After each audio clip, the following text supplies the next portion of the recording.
मरवत साहब, आपने भी कानून पढ़ा है और थोड़ा बहुत तो इस चीज़ ने भी पढ़ लिया है, लॉ ग्रेजुएट में भी हो गई हूँ।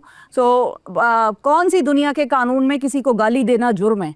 मतलब दुनिया में लोग हमें गालियां देते हैं, मैं औरत होकर इधर बैठ के कह रही हूँ, लोग मुझे वो गालियां देते हैं, खास तौर पे नून लीगी तो ऐसे मुझे वाह मिठाइयाँ मेरी तरफ फेंकते हैं कि जिसका मैं आपको बता नहीं सकती। इधर मेरे सामने बच्चे बैठे हैं इधर, लेकिन इसका ये मतलब है कि मैं उनके पीछे पी का कानून लगाने की हिमायत कर दूं? मरवत साहब, आपको नहीं नून लीग भी गालियां देते हैं, पीटीआई वाले भी गालियां देते हैं। मैं आपको इसका जवाब दूं। मतलब ये नहीं गाली देना जो है, मैं आपको कौन से उसके कानून में गाली देना दफा 500 ताज़ीरात पाकिस्तान और 314 ताज़ीरात पाकिस्तान के तहत पहले से जुर्म है, सन 1947 से जुर्म है। शिफा वहां तक अभी नहीं। अब आप दोनों वकील हैं, हमें तो नहीं पता।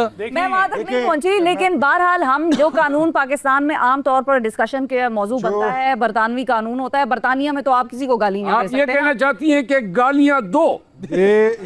मैं ये कहना चाहती हूँ कि आप गालियां मत दें, आप अपनी तरफ भी हमें देखना पड़ेगा और हमें तरबियत करनी है लोगों की। यही वो सारा डंडा सोटा उठा के अगर कौम को रेवड़ की तरह हाँकना है तो फिर तो आप बेशक सारे कानून बना दें। यही वो बात, हुकूमत की बात सुने जी। यही वो बात थी जिसकी मैंने निशानदेही अपनी ओपनिंग में की।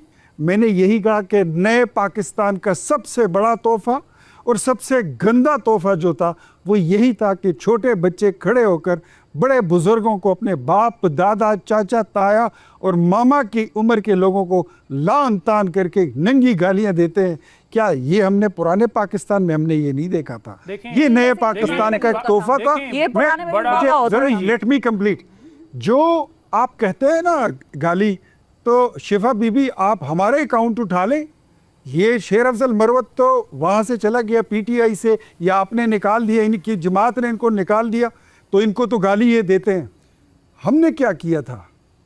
हमें क्यों गाली दी जाती है? आपने उनका लीडर और हमने तो आपने उनका लीडर कैड किया, मुझे नहीं, हमने उनका लीडर नहीं, तो हमें गालियां पड़ती हैं। चाहे कुछ भी हो, बात सुन लीजिए, लीडर कैद किया हो, सुन लीजिए, पार्टी से निकाला हो। एक सेकंड। गाली देने का अमल इंतहाई कभी है, शरीयत इसकी इजाजत नहीं देती है। देखिए, पहला बात ये है कि अगर कोई गोली चलाएगा, गोली मारेगा, तो उससे सवाल होगा। गाली देने वालों कोई असूल या जो पार्टी गाली देने वालों को प्रोटेक्ट करती वो पार्टी नहीं है। ऐसी पार्टी गंदगी को जन्म दे रही है। ये बिल्कुल सही है।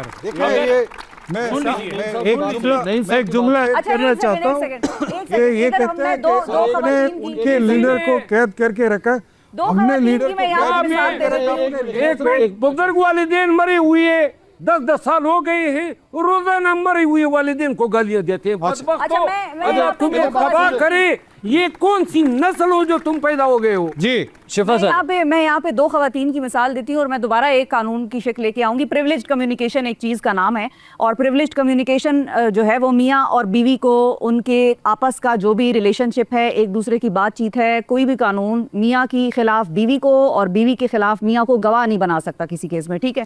अब 2 खवातीन हैं, एक का नाम है जमाइमा खान और एक का नाम है रिहाम खान। दुनिया में इज्जत ज्यादा किसकी है? उसी की जिसने अपनी तरबियत दिखाई है, जिसने उस प्रिविलेज्ड कम्युनिकेशन का लाज रखी है, पास रखा है। मेरे किसी से दोनों से कोई बातचीत कभी नहीं हुई ना। लेकिन शिफा साहिबा एक सवाल, ये शेर मरवत साहब किसी की बीवी तो नहीं है ना? हाँ, तो इनको तो और ज्यादा प्रोटेक्शन देनी चाहिए। तो इनको क्यों गालियां पड़ रही हैं? मैं वो नहीं बात कर रही, मैं गालियां इसलिए पड़ रही है, मुझे, मैं ऑनेस्टली बता देता हूँ, ये उनके साथ सियासत में आप सनात करें, सर झुकाएं, जी करें तो आपकी वाह है। आज भी मैं अपना ये जबान कंट्रोल करके वापस पार्टी में घुस सकता हूँ। मुझे नहीं चाहिए ऐसी पार्टी, ऐसी जगह किसी पार्टी में नहीं चाहिए जहाँ सच बोलना जो है जर्म बन जाए।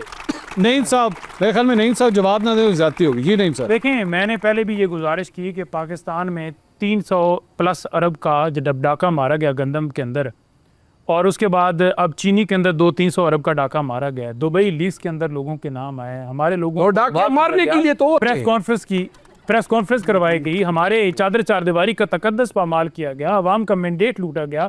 जजेस आज इंसाफ के लिए देख रहे हैं कि हमें इंसाफ मिल जाए। उसके बाद अगर लोग बात करते हैं तो आपको क्यों तकलीफ होती है? आप बर्दाश्त करें ना। आपने जो किया है, आप अपने आप को ठीक क्यों नहीं करते?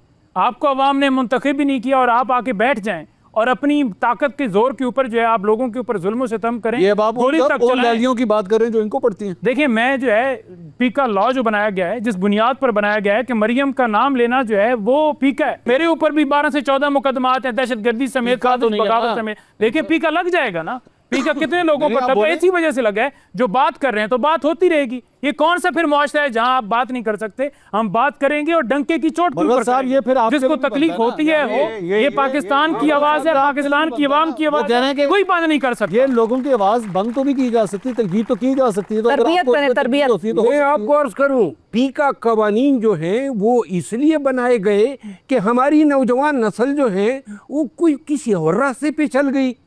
हम नौजवान नस्ल को गालिम गलोच सिखाएंगे, और सिर्फ गालिम गलोच नहीं है, साइबर क्राइम्स है, डिफेमेशन है, फिर साफ़ी या अब साफ़ी हजरात जो है एहतराम के साथ। लेकिन यहाँ पे आप 2 साल पहले का याद करें ना, टीवी चैनलों पे क्या चल रहा होता था, मौलाना फजल रहमान जो है डोल के साथ डांस कर रहे हैं, देखे थे ना? मौलाना साहब ने कब डांस किया था? वो आप लोगों ने उसकी मिमिक्री, अच्छा, वो उसकी बात मैंने कहा मुझे तो मौलाना साहब नहीं याद कभी उन्होंने डांस मतलब है मिमिक्री मिमिक्रियाँ होती थी।